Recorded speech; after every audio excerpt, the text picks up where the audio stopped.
सत्यनारायण जोशी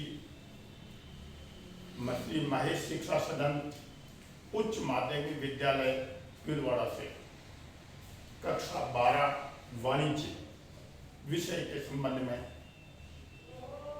बता रहा हूँ।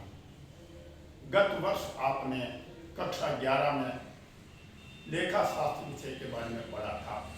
उन्हें एक बार उसका दोहरान करवाना चाह रहा हूँ।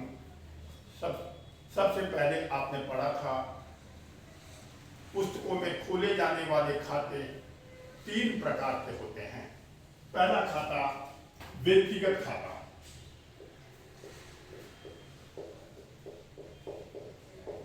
जिसे अंग्रेजी में पर्सनल अकाउंट के नाम से जाना जाता है।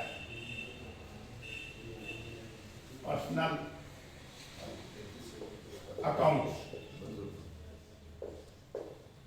व्यक्तिगत खाते के अंतर्गत व्यक्ति के नाम के खाते तथा संस्थाओं के नाम के खाते व्यक्तिगत खाते कहलाते हैं। जैसे राम का खाता, मोहन का खाता, बैंक का खाता, विद्यालय का खाता, बीमा कंपनी का खाता, ये सभी खाते व्यक्तिगत खाते कहलाते हैं। इसके अलावा व्यक्ति का प्रतिनिधित्व करने वाले खाते भी व्यक्तिगत खाते कहलाते हैं।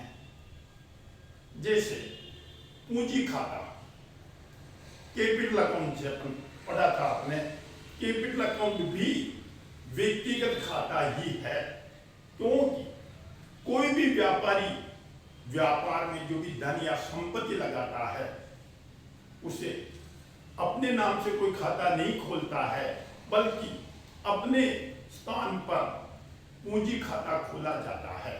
तो पूंजी खाता भी व्यापारी का व्यक्तिगत खाता कहलाता है।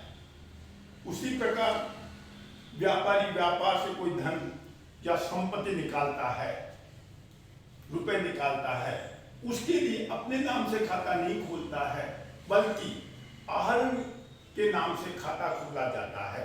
तो आहरण खाता भी व्यक्तिगत खाता कहलाता है। उसी प्रकार वर्ष के अंत में कोई किराया बकाया रह जाता है, आउटस्टैंडिंग रेंट, कोई आय बकाया रह जाती है, एक्रूड इनकम, या आगामी वर्ष से संबंधित किसी व्यय का अपन भुगतान कर देते हैं, उसे कहते हैं पूर्वदत्त व्यय, प्रीपेड एक्सपेंसेज, या आगामी वर्ष से संबंधित कोई आय प्राप्त हो जाती है, उसको कहते हैं अनअर्न्ड इनकम या इनकम रिसीव्ड इन एडवांस। ये भी व्यक्तिगत खाते ही कहलाते हैं, क्योंकि इस बकाया किराए के लिए अलग से जिस व्यक्ति को देना हो तो उसका नाम से खाता नहीं खोला जाता है, बल्कि जितने व्यक्तियों को देना होता है, किराया देना, उनके नाम पर जोड़ करके और आउटस्टैंडिंग रेंट के नाम से खाता खोला जाता है। तो सबसे पहले आपने देखा है व्यक्तिगत खाता यानी पर्सनल अकाउंट्स। इसके अंदर व्यक्ति के नाम के खाते, व्यक्ति के नाम के खाते, संस्थाओं के नाम के खाते,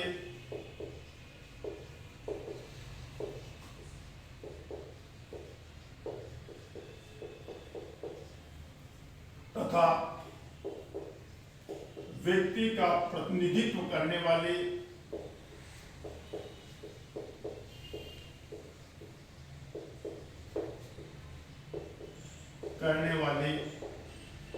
खाते व्यक्तिगत खाते कहलाते हैं।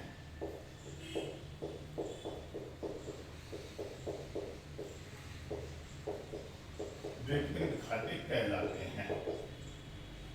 जैसे राम का खाता, बैंक का खाता,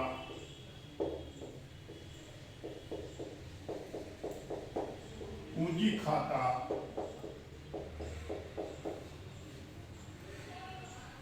आहरण खाता, बकाया किराया खाता,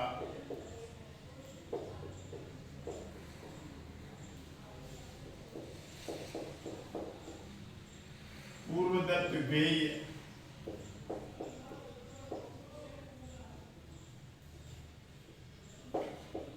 अग्रिम प्राप्त आय,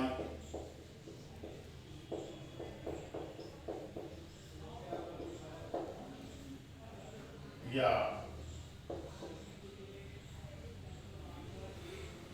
उपार्जित आय आदि,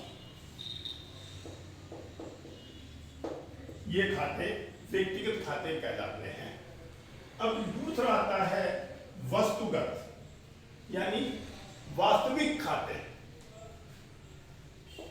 वास्तविक खाते कह दो या वस्तुगत खाते कह दीजिए आप।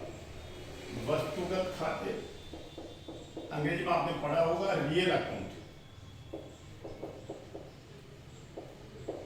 Real accounts. इसके अंतर्गत दो प्रकार के खाते आते हैं। वस्तुगत खाते दो प्रकार के होते हैं।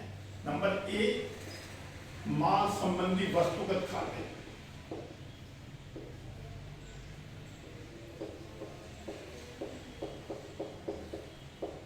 माल संबंधी वस्तुगत खाते। दूसरे आते हैं आपके संपत्ति संबंधी वस्तुगत खाते।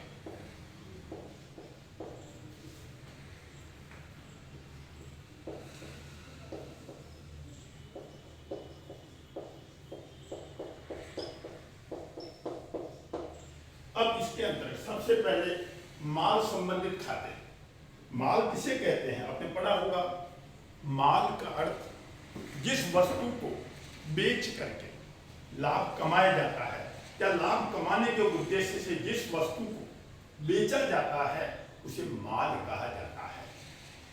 व्यापार के अंदर कोई व्यापारी माल खरीदता है, जिस वस्तु का क्रय और विक्रय किया जाता है उसे माल कहते हैं। तो माल जब खरीदते हैं तो माल संबंधी खातों के अंदर सबसे पहले, माल संबंधी खातों में सबसे पहले क्रय खाता।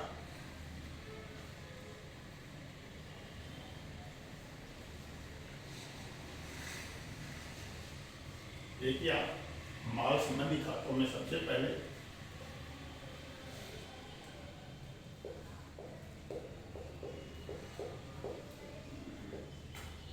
माल संबंधी खाते। माल संबंधी खातों में सबसे पहले क्रय खाता पढ़ा होगा आपने। क्रय खाता, परचेज अकाउंट। व्यापारी द्वारा व्यापार में जब माल खरीदा जाता है तो परचेज अकाउंट खाते को डेबिट किया जाता है। परचेज क्रय खाते के नाम से खाता खोला जाता है। उसी प्रकार माल जब बेचा जाता है तो उसके लिए सेल्स अकाउंट, विक्रय खाते के नाम से खाता खोला जाता है। विक्रय खाता जिसको कहते हैं सेल्स अकाउंट। उसी प्रकार खरीदा हुआ माल जब वापस लौटाया जाता है तो उस स्थिति में क्रय वापसी खाता, क्रय वापसी खाता। और बेचा हुआ माल वापस आता है तो उसके संबंध में विक्रय वापसी खाता खोला जाता है।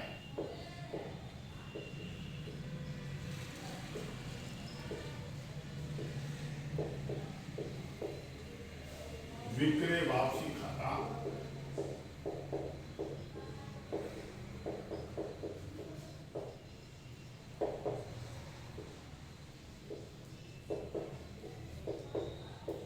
और अंत में जब बिना बिका माल रहता है तो उसके लिए स्टॉक अकाउंट, स्टॉक खाता या स्कंद खाता, स्टॉक अकाउंट खोला जाता है। ये सभी खाते माल संबंधी वस्तुगत खाते कहलाते हैं। दूसरे आते संपत्ति संबंधी वस्तुगत खाते।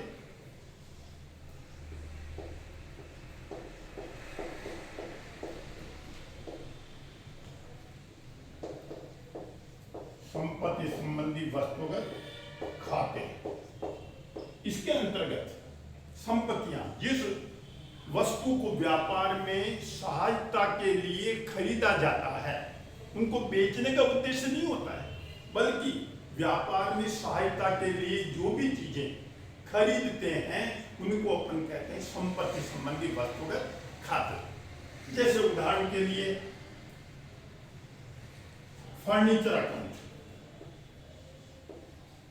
फर्नीचर खाता, व्यापार के लिए टेबल, कुर्सी, मेज ये खरीदे जाते हैं, इनको अपन फर्नीचर अकाउंट में डेबिट किया जाता है, लिखा जाता है।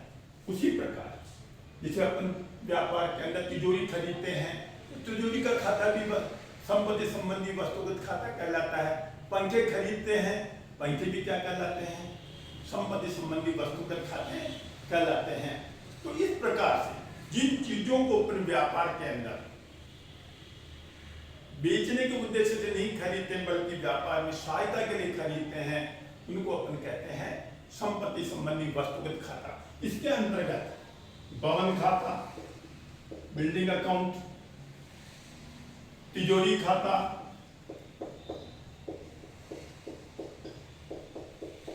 आदि जो भी संपत्तियां हैं उनके लिए अपन क्या करते हैं? संपत्ति संबंधी वस्तुगत खाते। ये सब रियल अकाउंट कहलाते हैं, वास्तविक खाते कहलाते हैं, वस्तुगत खाते कहलाते हैं। तीसरा आपने पढ़ा होगा अवास्तविक खाते। अवास्तविक खाते या नाम मात्र के खाते, नाम मात्र के खाते। इसके अंतर्गत आपने पढ़ा था दो प्रकार के खाते रहते हैं, आय और व्यय संबंधी खाते। आय और व्यय संबंधी खाते कौन से खाते कहलाते हैं? अवास्तविक खाते या नाम मात्र के खाते कहलाते हैं। आय संबंधी खातों में आय संबंधी खाते जैसे कमीशन प्राप्त खाता, कमीशन प्राप्त खाता, अपने कमीशन प्राप्त किया है, ये अपने लिए क्या है? आय है। किराया प्राप्त खाता, किराया प्राप्त खाता,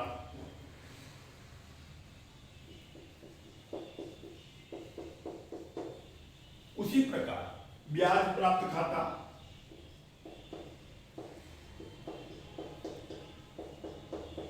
आदि जो भी आय संबंधी खाते होते हैं वो इसके अंतर्गत आते हैं। आय ये सब अवास्तविक खाते या नाम मात्र के खाते कहलाते हैं। व्यय संबंधी खाते, व्यय संबंधी खाते व्यापार में जो भी अपन खर्चा करते हैं वो अपने लिए व्यय कहलाते हैं। व्यय संबंधी खातों में कोई भी अपन पेमेंट करते हैं व्यापार से, वेतन, salary account, rent account, payment किया, किराया खाता, मूल्य डूबत ऋण, डूबत ऋण खाता, मूल्यह्रास, मूल्यह्रास खाता आदि। तो खाते गत साल आपने पढ़े थे, खाते तीन प्रकार के होते हैं। व्यापार में खोले जाने वाले खाते अलग होते हैं। व्यापार में खोले जाने वाले खाते और बैंक व्यापार के अलावा बैंक में जो खाते खोलता है वो खाते अलग होते हैं। बैंक में खोले जाने वाले खातों के बारे में आपने पढ़ा होगा।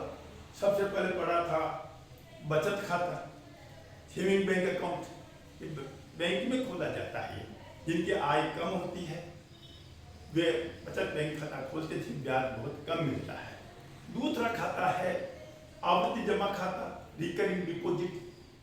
जिनकी आय कम होती है लेकिन मासिक बचत कर लेते हैं तो थोड़ा थोड़ा पैसा है, 20 रुपये, 50 रुपये, 100 रुपये, 200 रुपये हर महीने जमा कराता रहता है। निश्चित अवधि के बाद में ब्याज से वो पैसा वापस मिल जाता है, वो कहते हैं आवर्ती जमा खाता।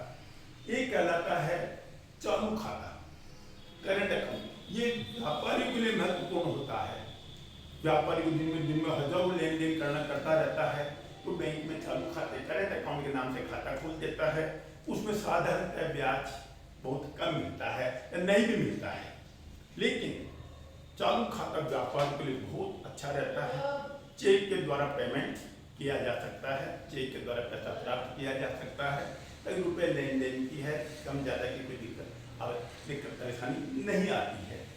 और चालू खाता खोलने पर एक और सुविधा बैंक देता है, बैंक ओवरड्राफ्ट, बैंक अधिविकर्ष की सुविधा भी बैंक देता है। तो आपको भी जितना आपका पैसा जमा उससे अधिक भी पैसा आप विड्रॉ कर सकते हैं। बैंक निश्चित रूप से ब्याज प्राप्त कर लेता है, तो अधिविकर्ष की सुविधा आपको मिलती है। जितने दिन तक पैसा आप विड्रॉ करते हैं उतने दिन का बैंक आपसे ब्याज ले लेता है। इसको अपन कहते हैं चालू खाता। एक होता है स्थायी जमा खाता। जब आपको पता है कि निश्चित समय तक आपके पैसे की आवश्यकता नहीं है तो स्थायी जमा खाते में पैसा आप जमा करा देते हैं। इस पर अन्य की तुलना में ब्याज ज़्यादा मिलता है। समय पर बैंक ब्याज दर परिवर्तित होती रहती है, तो उसके हिसाब से आपको ब्याज मिलता रहता है। तो यह आपका स्थायी जमा खाता। वो होते बैंक में खोले जाने वाले खाते और व्यापार में खोले जाने वाले खाते। 3 प्रकार के आपने पढ़े थे, व्यक्तिगत, वस्तुगत, अवास्तविक खाते, नाम मात्र के खाते। अब इनमें आपने पढ़ा था गत साल खातों में लेखा करने के क्या नियम है, इनके बारे में आपने गत वर्ष अच्छी तरह ध्यान में है। ये आपका रिवीजन इसलिए कि अब जो पढ़ेंगे अपन नेक्स्ट कक्षा 12 उसका पहले का पूर्व ज्ञान अपने को होना चाहिए। तो व्यापार के जो खाते खोले जाते हैं उसमें लेखा करने के कुछ नियम जो आपने पढ़े थे, एक बार उनका दोहरान करते हैं, उसके बाद में आगे की बात करेंगे। सबसे पहले आपने देखा व्यक्तिगत खाते का नियम, जैसा कि आपको आता होगा। Rules of journalising.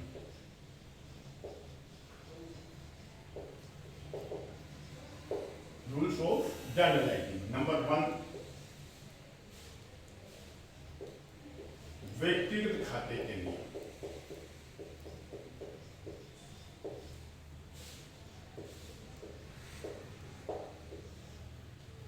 व्यापार में व्यक्तिगत खाता का नियम पड़ा होगा। प्राप्त करने वाले खाते को नामक कीजिए, देने वाले खाते को जमा कीजिए। पाने वाले के खाते को नामक और देने वाले खाते को जमा।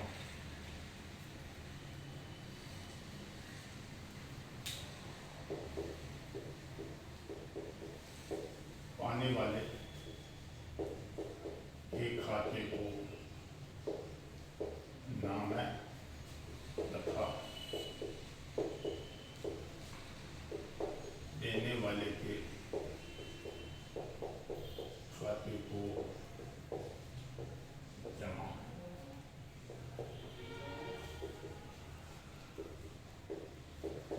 किया जाता है। Debit the receiver and credit the giver.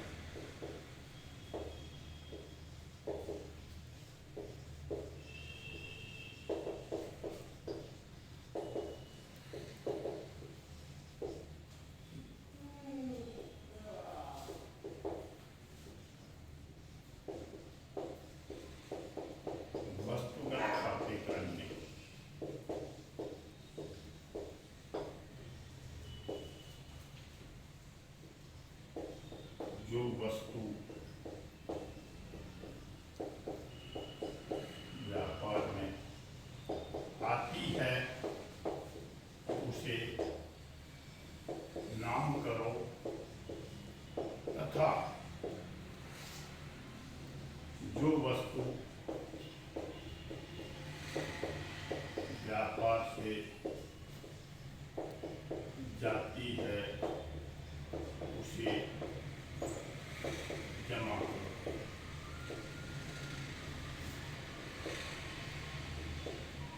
Debit what comes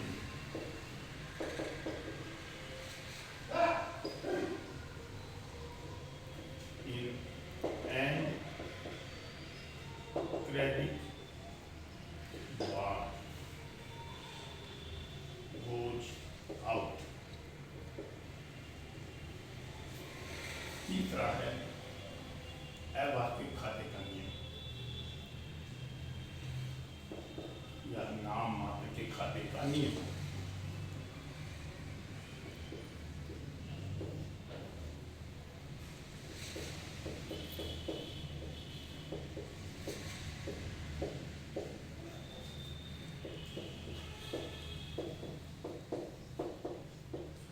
हानि एवं व्ययों को नाम करो।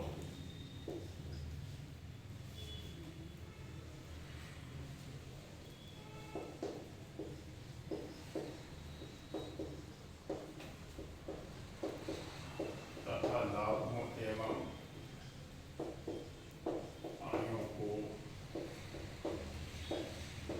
जमा करो।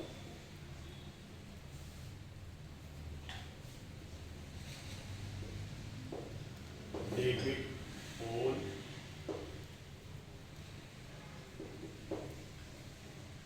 expenses and losses and credit